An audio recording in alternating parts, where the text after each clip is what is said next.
You ever realize how crazy we sound to people outside of the sneaker culture? Let's get into it. Welcome back to the First Word Podcast. I am your host, E. Reap. Yeah, I took an extended break. I'm not gonna lie, life was getting very crazy. I didn't want episodes to feel rushed, or I didn't want to record out of obligation. Like, this is still supposed to be fun for me, and it is fun for me, and I want to keep it that way. So yeah, I just had to take a little, a little break. Had to regroup, reset. Working hard to reach that 100 download milestone.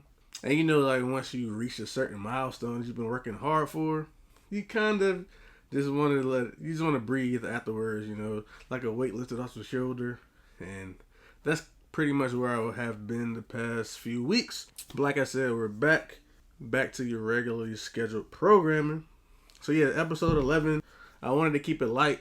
I want to get my rhythm back, get the flow back. Tell me you're a sneakerhead without telling me you're a sneakerhead. Although I do not like to use the term sneakerhead to describe myself, because I feel like that subgroup of people are very corny. Like, not saying that the people that I've connected through sneakers are corny, but like the people that use, I think they are corny. But like sneakerheads in general, like the community and everything, I rock with y'all heavy. We know this throughout the years. There's been love on my side, vice versa. But just for the people that use the term, I don't like to, associate myself with them. But for the sake of today's topic and sneakers in general, I am like considered a sneakerhead. So let's go ahead and get into it, man. I've done a lot of questionable things to the outside world when it comes to sneakers. I've never like put sneakers or sneakers accessories or anything over like food.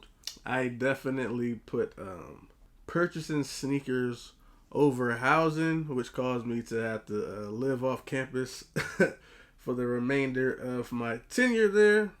To be honest, it was a mix of miscommunication or misunderstanding, and my priorities weren't, where they should have been. Because in the in the spot I was at, I thought that it was kind of like a lease renewal thing, kind of sort of. I didn't know that I was required to put down a deposit at the same time as my roommates. I thought, since I thought we were going to be good, I was not.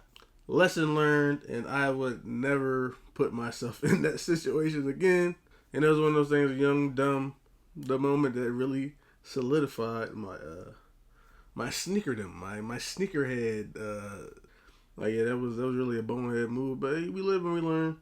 I mean, it worked out for the better. I definitely changed my ways since then, for sure. Scheduling your day based on sneaker drops. I still do that only when I'm off. Like, work is first and foremost, because if you don't have a job, you don't have income.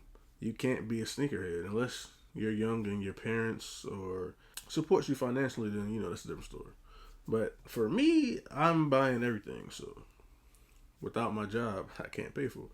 But on my off days, I definitely schedule any type of errands or plans I have around certain times of the day. Like, if I'm planning on going to the gym or like recording content, if there's a shoe that I want, I have pretty much like a 3 to 4 hour window that I gotta be locked in, because we all know what the sneakers drop is at 10, and some boutiques might release early, 8 or 9, and then you have the random drops throughout the afternoon. Could be 11, could be noon, 1 o'clock. It just depends. So alive and well for me, even to this day.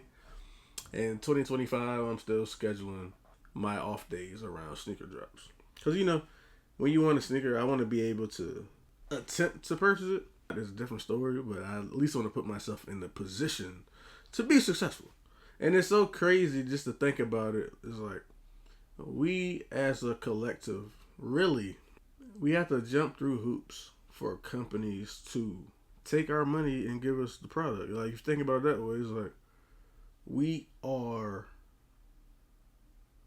adamant about giving away our money because like we want a particular shoe, whatever the release is, and it's like you're giving away hundreds of dollars. Well, you're willingly ready to give up those hundreds of dollars, and you get upset, or you might feel some type of way, or there's some type of emotional attachment. It's like it's crazy. It's like we're really like I get upset if I can't give a company my bread, and thinking about it out loud is very, very wild. It makes sense to us. Like it's a close knit community, and there's like certain mannerisms and actions that won't make sense to anybody but us, and that's kind of like that's the beauty of it. At the end of the day, there's certain stuff that makes sense to us, and it's like an inside joke type thing. So stuffing your shoes after you take them off, I do that if like the paper is still in there, then I put it back like the shoe tree. I put it back in there, but it's not really a big deal for me.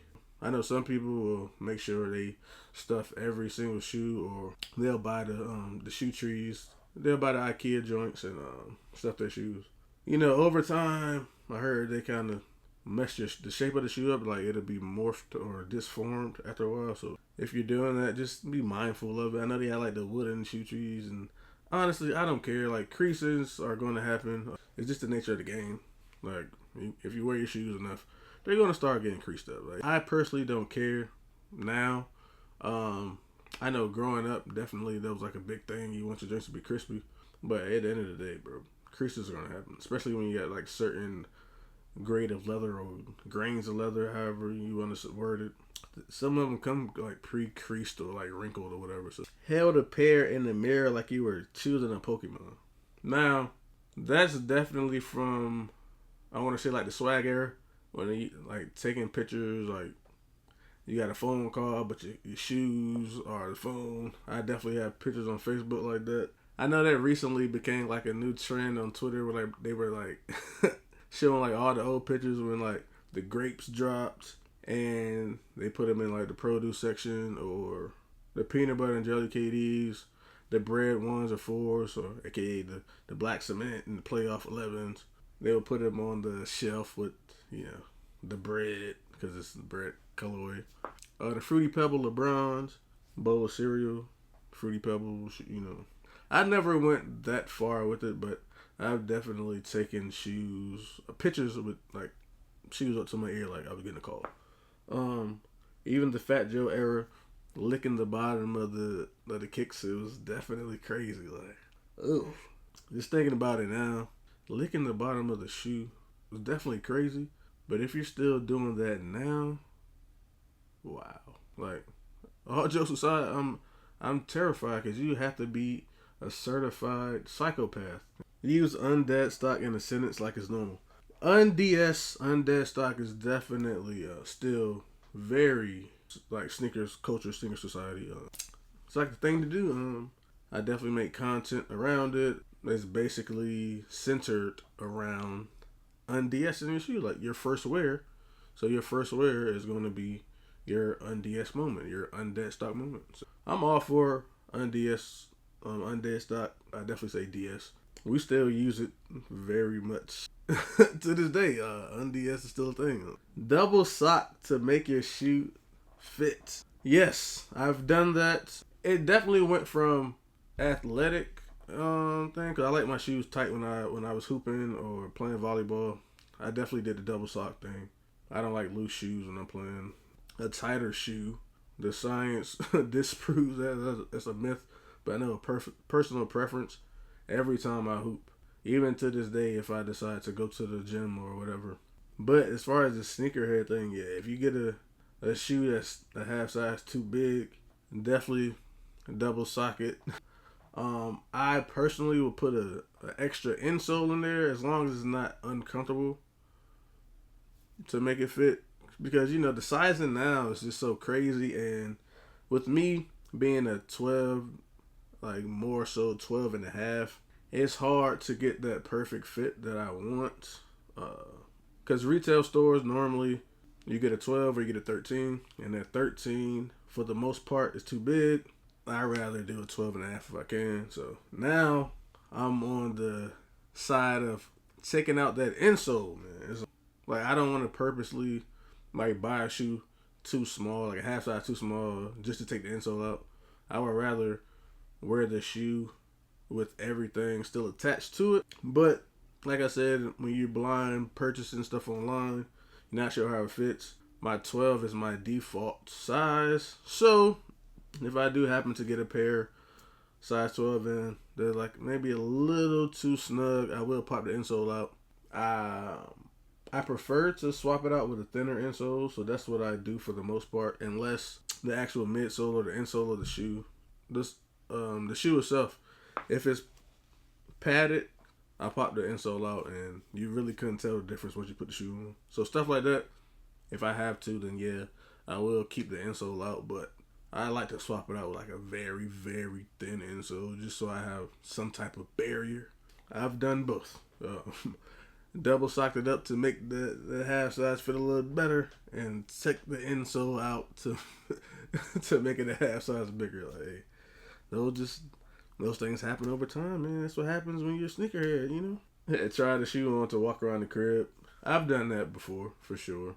Because depending on what I was doing, like if I knew I had to be out for a while and there'd be a lot of walking or standing involved, you definitely want to get a shoe that is going to be comfortable. So if there was a particular shoe, like a different silhouette, maybe a different brand that I wasn't familiar with, and I knew I was going to have to be in that particular shoe for a while, then yeah, I would test them out first. I definitely miss working full-time in retail for that reason, because that helped me eliminate a lot of unworn shoes in my collection. I took pride in not having more than like 2 or 3 unworn shoes at a time, because I buy my shoes to wear them.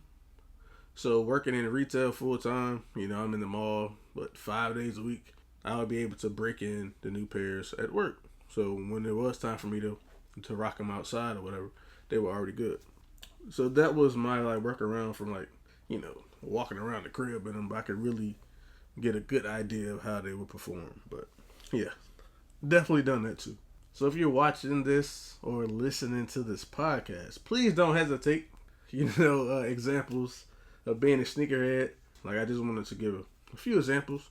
There are like plenty of examples to choose from. But if I missed anything, or you had something special, let me know. I've made my own sneaker cleaner. You know, I've had that plastic cup and toothbrush under my sink with the craziest chemical mixture of all time, but it worked. You know what I'm saying? Like, it got the job done. When I was rocking Forces Heavy, when we were in that era with the dark denim, I taped the bottom of the jeans on the inside of my jeans. I definitely taped them to try to create a barrier so the jean dye didn't get on the shoes as much as it would have if I didn't have a barrier. Because then, you wear a pair of new jeans, I was not washing them. I wanted those to be the darkest denim of all time. Like, you knew they were brand new jeans. In retrospect, you definitely should have washed them first before wear. But during that time, it was all about being crispy. So, the night before I wore them, I definitely found some masking tape or duct tape, whatever I had. Flipped the jeans inside out and taped a good 4 to 5 inches, like from the bottom of the jeans on up. Just got a good barrier, so you know when I rock those fresh whites, it would be minimal dye transfer. And when I did, come back to the crib and I had to dye, either the cleaning concoction I had, or toothbrush in the cleaning concoction, or I put a little toothpaste on it, and it did the job, especially after I tape the bottom of my jeans. So that's definitely another one. Select number of people, but if you ever tape the bottom of your jeans on the inside so they didn't dye, let me know. Anything else that I did that was the shoe shields or the force fields, I would put plastic bags, like the grocery bags. I would stuff them in the toe box of my Air Forces, so they wouldn't crease, because you didn't want creased up Air Forces. Those are the one pair of shoes that were really frowned upon if you crease those up. So I definitely did that. Or like having a random shoebox full of the Jordan retro cards. But yeah, but a box of retro cards, any hang tags that came on the shoe. Definitely laces. I feel like all sneakerheads have either a box, a container, a bag, or something full of random laces, because a lot of shoes now they come with 2 or 3 pair of laces, and for the most part, once you pick one, that's pretty much it. You might switch it up down the line, but I know for me, once I switch out those laces initially, I'm not going back unless I'm trying to do like different looks or whatever. So for those particular shoes, I will like keep those laces together. I'll put them inside the shoe and put it back in the container, or just put them on the side of the container or whatever. I have them all in one area, so whenever I think I need a particular lace, I can go back to that and I'm good to go.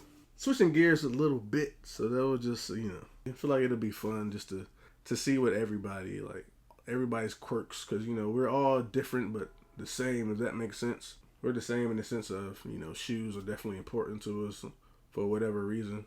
Expression, fashion statement. Because I feel like for me, I definitely have. It's a mixture of wanting to look clean, like appearance. You definitely want to put your best foot forward, as well as being able to have like a piece of history. Even though it's during that time, I can still say, hey, this particular shoe that retroed this year was worn by, look at a shoe and say, oh man, I remember when that debuted, or I remember the significance of the game that shoe was worn in, So, like I said, we're different but the same. And it, being in sneakers, definitely, attention to detail is definitely important. For most of us, we all have our own ways of doing things. I like my laces to be a certain way. I definitely want my shoes to be clean. Of course, wear happens, but I'm not going to put myself or my sneakers in harm's way. Like when it's raining or it's muddy, I'm not going to wear certain materials. I'm not going to take, certain routes. I'm not going to take shortcuts. I'm definitely taking the sidewalk all the way around. Definitely picky when it comes to certain brands, colorways, stuff like that.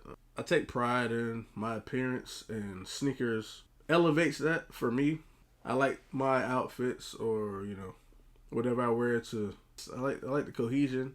Like, I want you to say, if you see me out in public, I want you to say, okay, he definitely took his time, or he was mindful in what he put on. He definitely put some thought behind it. I'm just a big fan of sneakers and clothing in general. It's gotten worse over the years. Shout out to my mom. She started it. Doesn't agree with a lot of stuff. It's your fault. I have a lot of shoes because you made me this way. But I wouldn't change it for the world. Sometimes I definitely think about, what if? How would my life be? I wouldn't be in front of the camera making content, that's for sure. I wouldn't have number of sneakers in my collection. Because even 10 pair, so the average sneakerhead is well over that. Makes you think, right? Let's go ahead and get into today's social hour prompts. I don't want to keep you too long. Like I said, I just wanted to come back, get the ball rolling again, because I'm happy to be, back in front of the camera, back in front of this microphone, dropping a new episode. It's been too long, and I just wanted to keep it light. So yeah, today's social hour prompt: what are you looking to get, or what do you expect from a sneaker podcast? For those that are new here, welcome. The whole idea behind me starting First Word Podcast, I didn't want to be like every other sneaker podcast. I am a huge fan of sneaker culture. I consume sneaker content, sneaker information. I make sneaker content, so a lot of the content I make and a lot of the content that I was consuming is repetitive. Like what's coming out, and then I watch other people saying the same thing, or I listen to a podcast saying the same thing about what's coming out. Am I copying? Am I not copying? I didn't want to come back to make a podcast and continue that cycle. I wanted to be something different, because I do that enough on my other channels. My peers or other content creators do the same thing, so I just wanted to switch it up. So with that being said, aside from the normal sneaker content, what are y'all looking for? I'm open to suggestions, criticism, new ideas. I definitely want to keep this collaborative podcast. If there is a particular topic or a conversation you think that needs to be had in the sneaker community and within the culture, more than open to being that voice for you guys. So I've done it, when I've gotten ideas in the comment section or through the Google form. I definitely do. I listen, I take the feedback, or I take the topic submissions very seriously, and I definitely want to give my credit to the people that give me the ideas. So, like I said, going forward, just let me know what you guys are looking forward to hearing or what you expect from a sneaker podcast. But yeah, that's gonna do it, man. I appreciate y'all for rocking with me. But this is the First Wear Podcast. Buy what you like, wear what you love, and catch y'all next week.